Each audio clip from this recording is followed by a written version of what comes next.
শিকল ভেঙে বলো, আয়নাঘর মুক্ত করো। শুক্রবার দুপুর থেকে উত্তরায় র্যাব ১-এর কার্যালয়ের প্রধান ফটক আটকে দিয়ে সেখানে অবস্থান নেয় একদল তরুণ। বিগত ফ্যাসিস্ট সরকারের গুম, খুন ও গণহত্যার বিচার এবং আয়নাঘর উন্মোচনের দাবি জানায় তারা।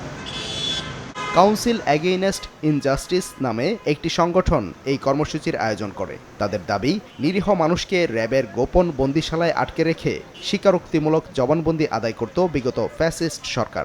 অবিলম্বে তা জনসম্মুখে উন্মোচনের দাবি জানান বিক্ষুব্ধরা। এই আয়নাঘরগুলোতেই হচ্ছে গণহত্যা এবং যে ক্রসফায়ার, গুম পরবর্তী যে যারা ফিরে আসে নাই, সেটা যদি আপনি লিস্ট করেন তাহলে এটা গণহত্যার থেকে বেশি হয়ে যাবে। একটাই দাবি, এখানে যত আয়নাঘর আছে, গুমখানা আছে, এগুলো উন্মুক্ত করতে হবে জনগণের সামনে।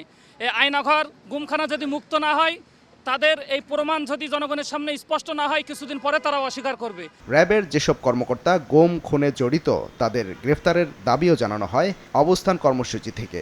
দাবি আদায়ে আন্দোলন চালিয়ে যাওয়ার ঘোষণা দেন সংগঠনটির শীর্ষ নেতারা। নিউ সানসিল্ক ব্ল্যাক শাইন, নজর কাড়া শাইন চুলের নাম্বার 1 চয়েস।